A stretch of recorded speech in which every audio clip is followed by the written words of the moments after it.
America great when Donald Trump became president?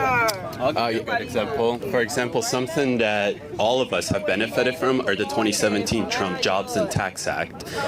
Regardless of what your skin color is, regardless of your gender, this is one thing that focuses on your income. So regardless of race, any of those factors is just your income. Individuals that earn between $15,000 to $50,000 receive a tax break anywhere between 18 to 26%. If you earn between $50,000 and $100,000, which is the average American median income, you got a tax break between 15 to 17%. That means, let's say you make $100,000, you probably saw about a $15,000 tax rebate just because of what Trump passed. Now, let's look at median household income. It increased to the highest it's ever been, $5,000 higher than under Obama's administration, simply because Americans were able to put more money in their pockets.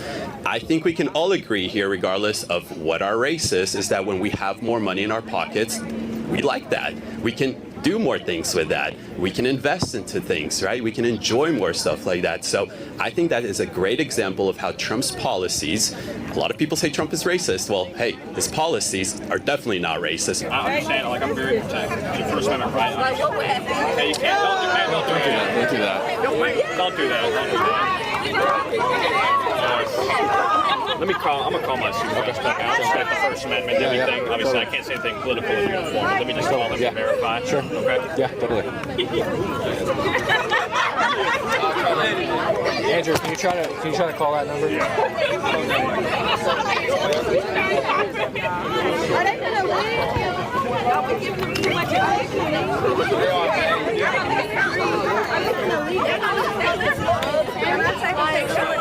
Hey, sure. You can take a picture. Just a picture. Well, you can't take it. Just a picture. You can hold it up for a second. Just 1 second. I'll hold it up for you. No,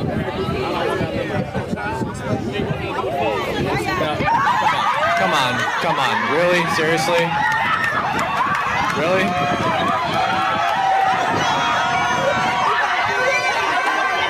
Hey, it's all right. Don't worry, we're good. Yo. Oh, you better not, Blake! You better not! Okay. Guys, we're literally just here to have civil discussions. This has not happened on any other campus we've been on. Yo, bring this sign back.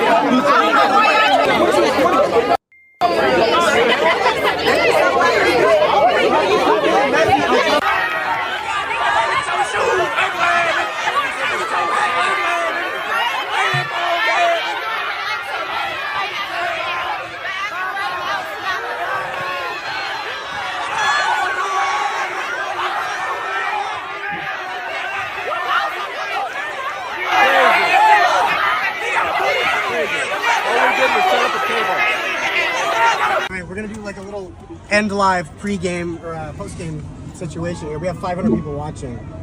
We've got 500 right here watching. Look. Whoa. This is insane. What the heck? Oh my gosh. Hey, you're pretty close. Yeah. Well, I think the Fearless Tour definitely made an impact. Yeah. Oh, whoa. Did somebody just throw something in our car? Arrest. They just tried to hit the car. My gosh. I think Horace is still out there trying to make sure the car is safe. Thank you guys. Appreciate it. Thank you, officers. Wow. Hey! Yeah, they threw a drink up top. Oh my gosh, they threw a drink up top. Yeah, we got this all live. I'm posting this directly after so everyone can see exactly what Holy happens. shit. Oh my gosh. Turn up a lot. Alright guys, we are out of here. We'll see you later from the Fearless Tour gang. Are they going to block me in here now? I think that might be what they're trying to do. I like this one better. They're intentionally blocking us. They're blocking us. Here comes the cop. I'm not going to hit it now, I guess. We've got more stuff. They're hitting the car. I thought they wanted us to leave. They're hitting the car. We're trying to leave, and they're telling us to leave, and they don't want us to leave, I guess. Hey! They are still hitting the car. That's okay. We're going to... How is this a university? Look, they're intentionally blocking us. They want us to leave, but they don't want us to leave. It's like the biggest conundrum of all time. They're still hitting the car. This is wild. It's like a zombie apocalypse or something, man. Like they're, oh, wow.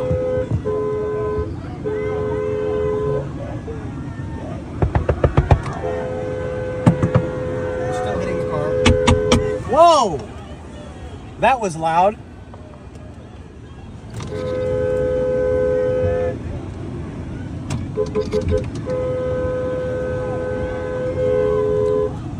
She's gonna do this the whole way out of here.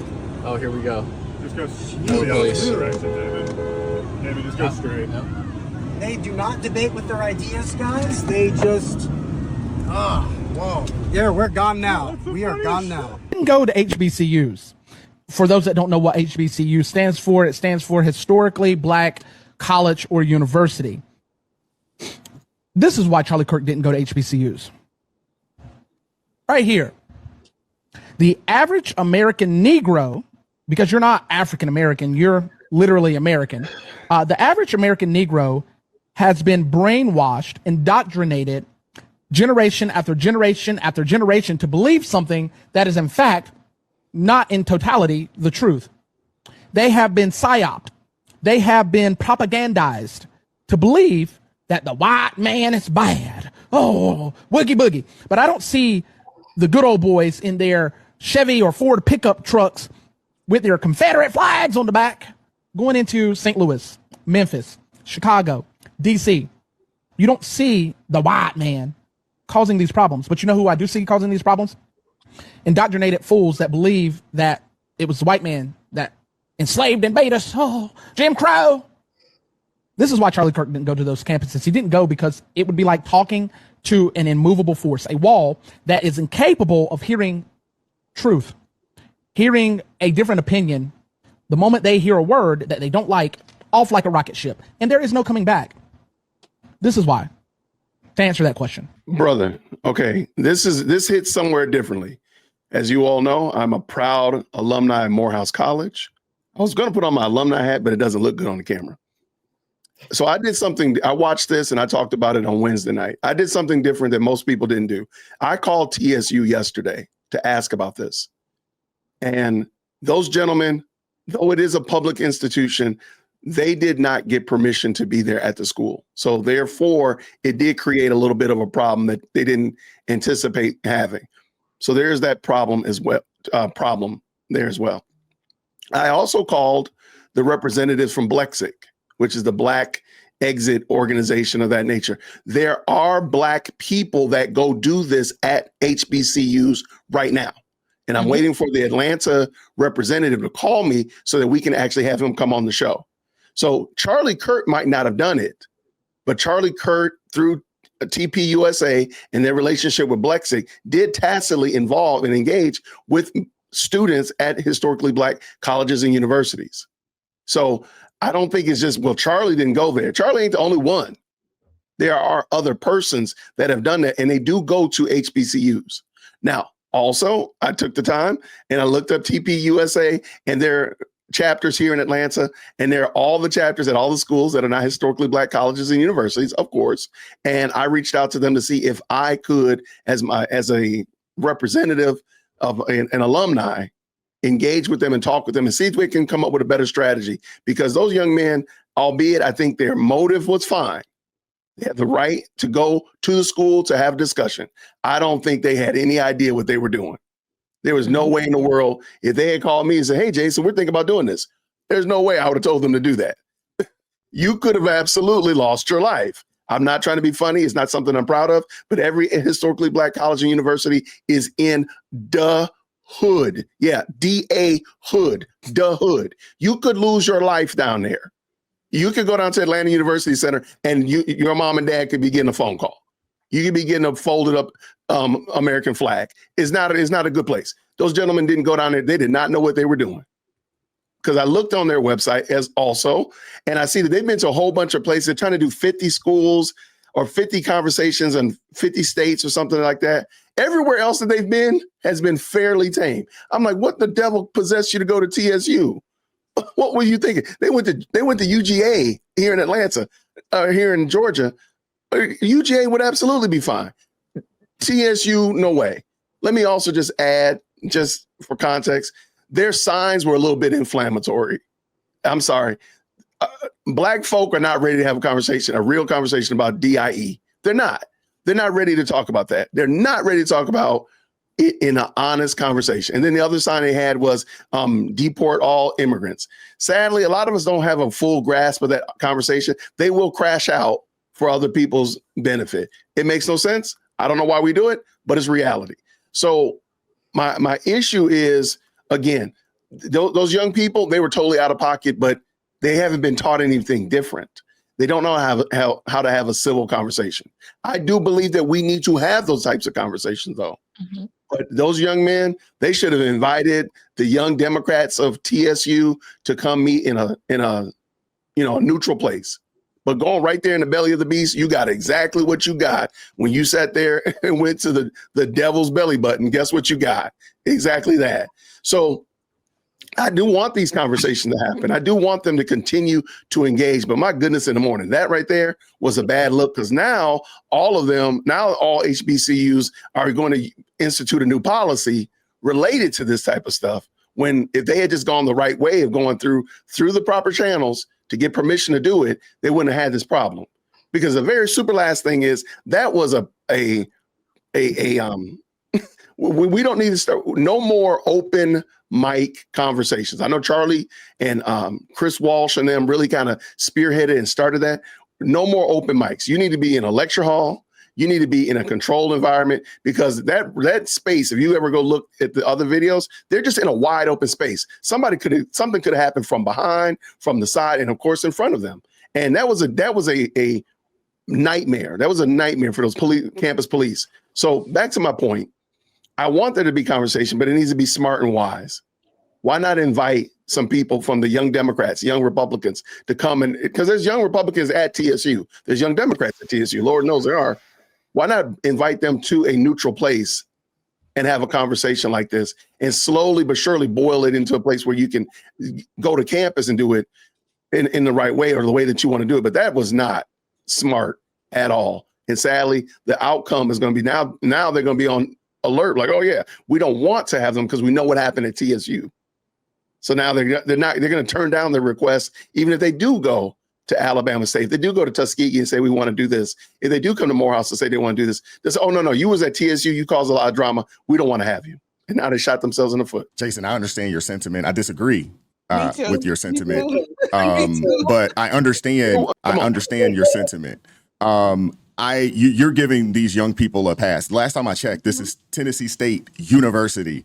It is a public institution, and by law, if these taxpayers give money to said institution, there's outdoor areas out there that allow for free speech and allow people to pull up, sit down, and have conversations with the students and the people out there, and they should be able to do that on a black school, an HBCU. That should be able to happen there without the foolery that showcased. What it really showcased is that there are a lot of black folks out there that are entirely too daggone emotional, and they're in their feelings entirely. There is no emotional regulation amongst these people, and it showcased it. And to be honest with you, I'm embarrassed. To be honest with you, watching it, I am too. I am embarrassed. I'm grossly embarrassed. I wouldn't dare, based off of what I just witnessed. My cousin goes to TSU. My little cousin goes there. He's in his second year now. He goes there. I need to reach out to him and have a conversation with him. I hadn't had the chance to do so, but I'm embarrassed. And to be honest with you, as a parent who has a college-age student, I'm not sending my kid to an HBCU. They're not going to get a quality education there for the most part, and they're going to be indoctrinated with foolery. This is ridiculous. Yep. This is ridiculous. And what's really sad is that I know they didn't have a permit, but there is an interview that the young man did, one of the guys who is actually Jewish.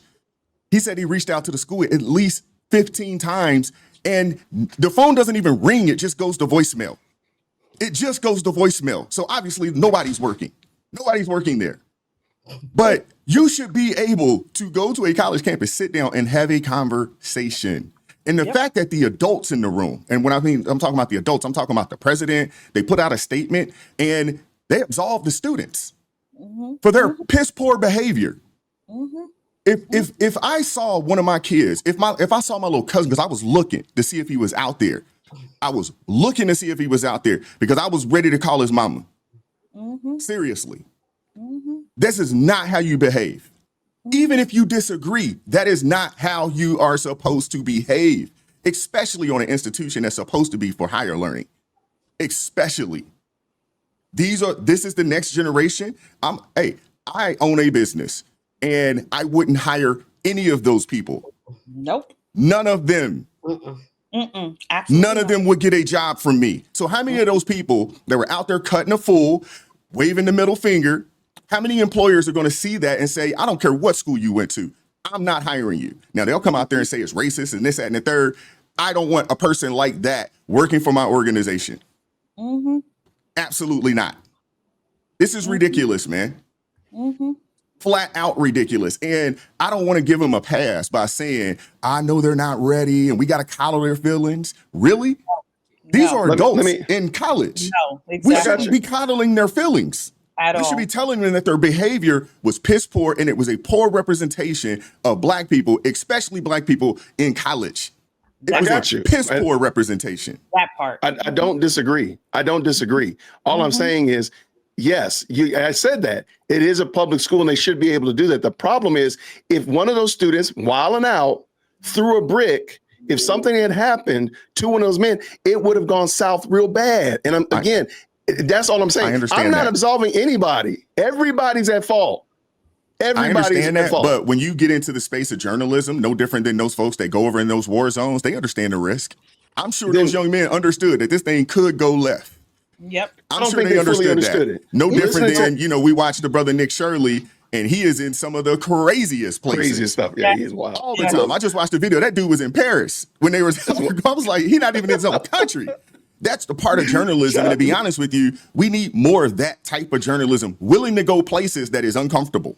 Yep. Willing to go places that is uncomfortable for you to get the truth out there. This right here just shined a light. It shined a very big spotlight on HBCUs. Because if other HBCUs come out and say that, hey, our campuses and our people are not ready to have these types of conversation, that is a direct yes. Oh my gosh, man. It makes the schools look bad. And honestly, it makes the people who attend those institutions look very bad. Every other college can do this. Every other college can every other campus out here can do this, can have these types of conversations. But you're saying, hey, don't go to the campuses where it's majority Black folks because they can't handle these types of conversations. Do you understand how crazy that looks, bro? That part, exactly.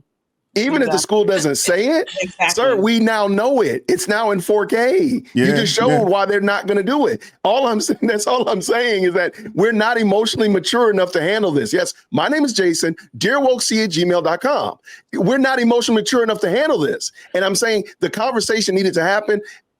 What we saw right there, they just showed the pure backside of the fact that we're not mature enough to handle this. So I'm saying, have the conversation off campus in a neutral place. Have the conversation in a lecture hall. Can't do it in a lecture hall, bro. You can't do it in a lecture hall. I'm giving examples. Jason, why do we keep saying we're not mature? Of course we're mature enough. Did you see maturity on there? No, this is not maturity. That is not maturity. That is straight demonic spirits all up in them children. That is what that is. That is deplorable. That is disgusting. And that is why majority of Black people will take the mark of the beast before anybody else because of that ridiculous behavior. They have no kind of common sense. You mean you can't have a conversation? You don't know how to have a conversation? Because you don't agree with somebody, you don't know how to have a civil conversation? Because they're children. They're toddlers on the cereal aisle, Crystal. They're immature. You can say they're demon possessed, but they're immature and they don't know how to do that. And they have not had conversation. They're not trained to have conversation. But it's not a maturity because it's the same thing. This is just people that have given themselves over to this demonic ideology. They are brainwashed beyond belief that they can't even think straight. Listen, there were people that were on when Charlie Kirk came on that did not agree. They did not agree on those campuses, but they never acted like that. They didn't agree. They never acted like that. So then I think based on that logic, we would have to say that white people have different demons than black people. I think that they're all emotional, they're all immature. I do think that black people really are an emotional people, one, and then number two, their actions are exonerated. They get clout in the culture when they act like that. I do think that they struggle. Demon possession is real. I believe in demons. But the white people on their campuses, they act a fool for different reasons. They act a fool because of LGBTQ plus stuff and the queer and the furry and all that. Black people tend to act a fool because of DEI, BLM, and things like that. I wouldn't say that their response is solely demonic. I would say their response is emotional, and it's emotional because this is how they've been trained to think. No one can talk about you because you're black. Nobody can say nothing to you about who you are and your struggle and all these things, especially not to white people. And then if anybody does get in your way, the louder you act and the more a fool you act, the more you're in your feelings, the more you're going to be able to take over, to get control. Y'all can run in this mob mentality. It's all of those things that contribute. And then what do we do, or what do our leaders do? The same thing that TSU did is they let them off. Well, we need to keep our students safe. Safe from what? Safe from thinking? We don't teach logic in our communities. And so now we want to, their leadership coddles their emotions. I can say it's a demon, like I can say, hey, that's some demonic stuff. But in reality, it's no more demonic than the white people. We just don't know how to control our emotions. I refuse to think that, well, black people got more demons, because I think that's kind of what it will boil down to. We either have more different demons or different demons. No, Monique. I'm not saying that they have more demons or the problem is the lack of accountability. The lack of accountability across the board. So people give them a pass with like things like they're immature or they're emotional or your emotions. This goes back to everybody gets a trophy. You need to learn to process your emotions correctly. There should be no excuse for that type of behavior. That's my thing. There should be no excuse. No one should give them a pass. When Wise was showing Plies, thank God he cut that off. They were saying those two white boys coming to our campus, why don't y'all leave us alone? And the lack of accountability, everybody, hands down, should call them out for how deplorable and disgusting 100. and that is not how you carry yourself about. It didn't matter if the people had the right to be on the campus or not the right to be on the campus. You should have never acted like that, because you are a representation of yourself, of your parents, of this school, of the culture, as they like to talk about the culture. But everybody continues to say over and over, they're not ready for this conversation. Why aren't you ready to have this conversation? You should be able to conduct yourself in a way to have a conversation. Learn to process your emotions correctly. I think that's the key. Everybody 100. Needs to hold their feet to the fire. Every one of those students need to have some kind of disciplinary action towards them for that behavior. Because when the president says the TSU students acted professionally the entire time, what kind of foolishness? Yeah, you gonna that's come out terrible. Here and lie? When I read that, Crystal, that's what really got me. I'm like, okay, the incident happened. And it looks bad. But then the administration goes out and they affirm the bad behavior. And I'm like, these are the people that you are training up and supposedly sending out into the workforce. Do you want people that can't regulate their emotions at your work, at your job site? Absolutely not. Celeste, I want you to get in there, Chris, and then I'll let you go, AT. Well, first of all, I want to say this is a publicly funded institution. I want my money back. They can't cut me a check because I don't want to pay for this. I absolutely don't want to pay for this. And this is part of the reason I'm so upset about the student loan program, all this federal subsidizing of these campuses, because the bulk of their money for these colleges comes from the fact that they are able to get these guaranteed student loans. I want my money back, cut my check. Everybody else want their reparations check. This check I want, cut my check. So that's first and foremost. And second of all, what struck me in watching this is the most aggressive and the most poorly behaved in this situation, if you notice, were the women. Yep. But the women kicked it off. Yes. If you notice, initially, the only conversation that they had, they talked to two people, both men, and then there was like a group of 20 women that pulled up, and they're the ones that started. They took the first sign, and the one lady was like, "Oh, that lady right there, she's gonna have a really tough time getting a gig. She's on video stealing." Well, and I think that there's a reason for that, and I think that what Crystal has said and what Monique has said, both things are true. The reason for that, and I believe even if you went to a white campus, you would find the most deplorably behaved in those scenarios would be women, and that is because when they are looking at the mental health quotient, the lowest scoring mental health recipient, those who are the least healthy among us, are liberal women. And the most liberal women are Black women. So you have put yourself, when Jay says the belly of the beast, that's no joke. When you put yourself in the cauldron of Black women, you have to know you are in the boiling pot of the most likely to be insane folks going. And these people, whether or not they can have a conversation, it's clear, at least at TSU, they cannot. However, I agreed with you, Wise, 100%. I want them to go back. I agree with Jason. Maybe get campus acknowledgement, or maybe get a campus group to sponsor you so you're legitimately on campus. Whatever requirements have to be met, certainly they should be met. But I want them to go back, and I want them to go to other campuses, and I want other people to go to other campuses, because I actually think that shame is correction. And I think when you shine the light on behavior like that, and when the country sees that this is what they are paying for, and that this is actually the scholastic aptitude and the intellectual reasoning of the people we put on campus, it will then dispel two myths. Number one, Charlie Kirk was right. I was right also in my book. College is a scam. If this is what, in fact, you're actually getting on, show it. Show it. Don't hide it. Show it. Show these people and show how absolutely deranged they are, and let the populace see this is who you think is going to take care of you when you're old. This is who you think is going to innovate in the future.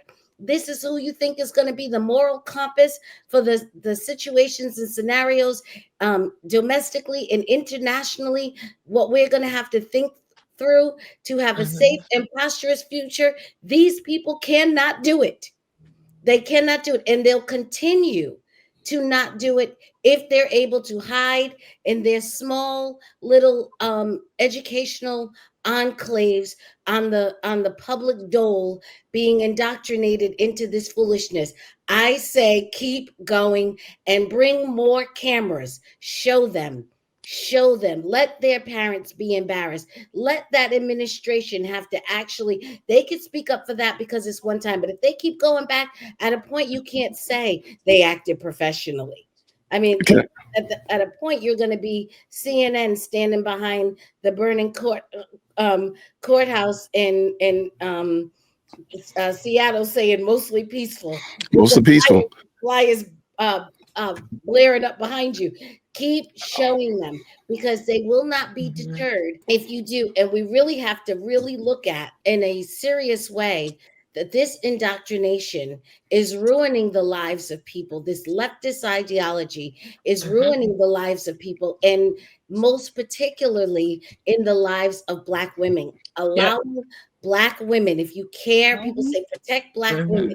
We have let these people's natural mind go crazy. And we have got to stop this, and we have to stop playing with it and laughing and look at them and look how dumb they are, and realize that there is a pervasive sickness that is infecting our children, that we are paying for them to be infected, and we have to stop it. Sad and infuriating. But I mean, that group of people demonstrated that they are two unfortunate things. They're emotional toddlers and they're mental midgets. Amen. Because they could not even have a conversation. They let it, they forced it, they degraded it into essentially running them off of campus. And I think, my opinion, looking at this, it's the confluence of three separate factors. And so you're absolutely right in terms of its demonic activity. We can boil everything eventually down into a spiritual problem. But raising it up a level, I think you've got three things happening here that are not in they're not present in as much purity in a major university where you've got black and white, you've got Asia, all sorts of different backgrounds come together, because Charlie Kirk was able to go on campuses and have these conversations without it necessarily devolving into getting shouted out. Although there have been conservatives at major universities that they've had to call the police because there have been people in the crowd that tried to shout them down.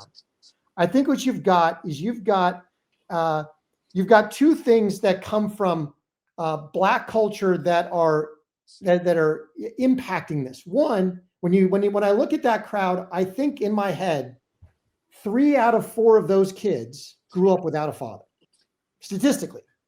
Mm-hmm. Whether it was 4 out of 5 in this group or 2 out of 3, statistically, 3 out of 4 of those kids grew up without a father in the home. So they did not learn, from their father, from the male figure in the home, how to regulate emotion, how to think, logically, at least part of the time.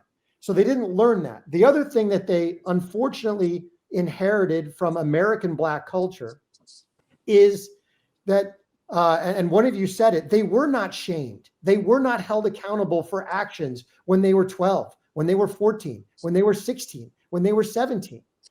Just like, one of the reasons, and it's been said many times, the biggest reason that there is a father absence problem, in the black community that is not as prevalent, although it's growing in all communities, but it's not as prevalent in other ethnic communities, is that it has been accepted. It has been acceptable behavior for a man to impregnate a woman and run and flee and walk away. They have not been shamed. They have not been derided. They have not been run out of town on a rail for that type of behavior.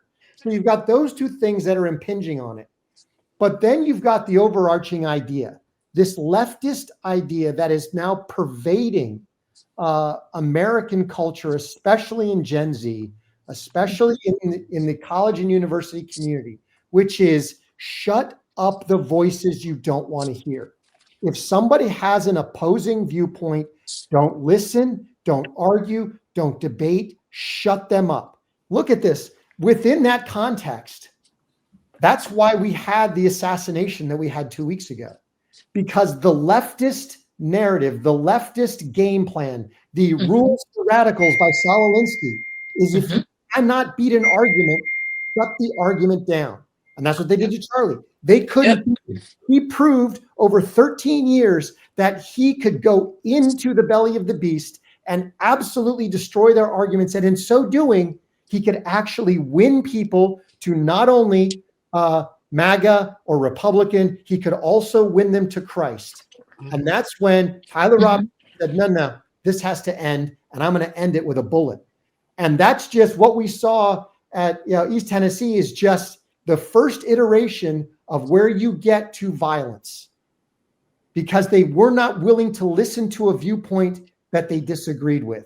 Instead of standing at that mic and saying, okay, I think you're an idiot, and here's why, and I may hate you, but I'm going to debate you because my argument is better than yours, they couldn't do it. And they weren't willing to do it. They were more apt to shut it up and stop it than actually debate. The public education in this country has failed our young people and ultimately is failing society because I don't think these young people have the ability to critically think. I don't think they have the ability to listen to what you have to say, formulate an argument, and actually debate you. They don't have that ability. So when you don't have the ability to do that, the only other option is to go to violence. And I say that not just for these young people at TSU, but I say that also for the young people on what people would call PWIs. There are entirely too many young people in college, one, that probably shouldn't be there because they just don't have the academics to be there. We were talking about this the other day. It's actually tougher today to join the United States military than it is to attend a college at this point. You know what I'm saying? Like almost anybody can go to college nowadays. They will take anybody. It doesn't matter your grades, this and that thing. Now, I'm not saying you're going to go to an Ivy, but you can attend a college right now. And unfortunately, we have had probably over the better part of probably 20 years now of children that are graduating high school that aren't doing math. They're not able to read on grade level. And if they're not doing math and reading on grade level, so they don't have the ability to do it. This was the first time I actually saw that video all the way through. I made the foolish decision not to look into it before I came up here because I wanted to be fresh when I saw it. And that was incredibly disappointing. I'm gonna say there's two things here. The first one is about Tennessee State University. Look it up. Wise, I sent it to you in the email so you can fact check me. That's from the university's website. If you had to take a wager on the actual 4-year graduation rate for that university, I'm just curious, what do y'all think it is? Anybody want to take a guess on that one? It's under 40% for sure. Definitely under 40%. It's about 15%. 15% for that university. It's gone down actually in the last 4 or 5 years.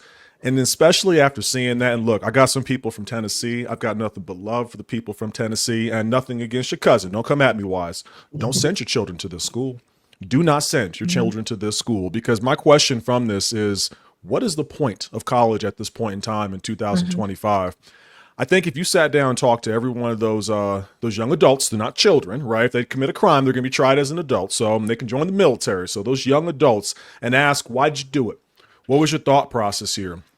I all but guarantee they're going to say that they're convicted. They feel like they are right. And it was their call to go out there and to disrupt that.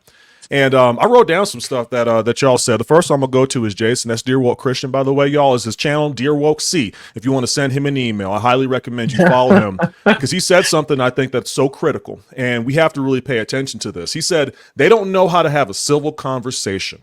They haven't been taught different. That's tragic. It truthfully is, because if they can't have that back and forth, then what we're really saying is, listen to what I say. I will never listen to what you say. And if you do not accept my reality, my stance of what I want, this is the response that you're going to get. And to Wise's point, you said, I don't think these young people have the ability to think, to critically think. That is dangerous, because someone will hire them, right? They're probably not going to do well. I'll be honest with you. Someone will hire them. Absolutely. It may not be a Fortune 500 C-suite kind of position.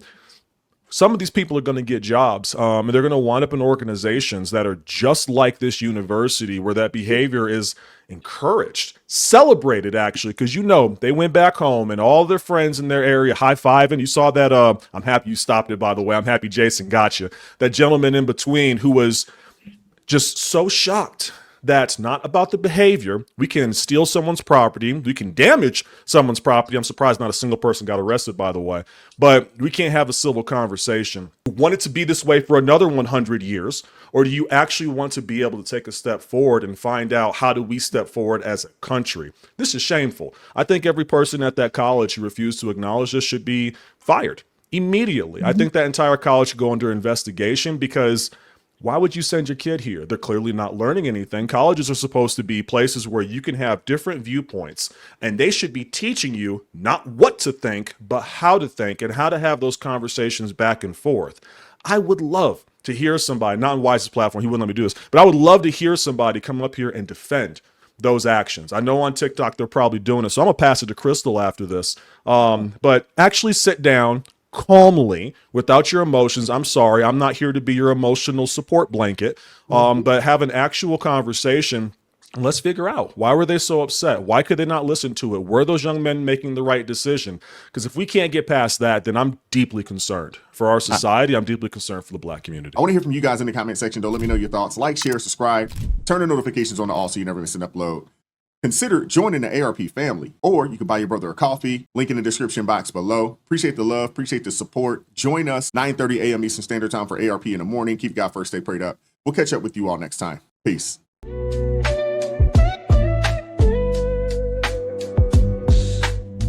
Vibes so raw, can't hide the truth. Words so sharp,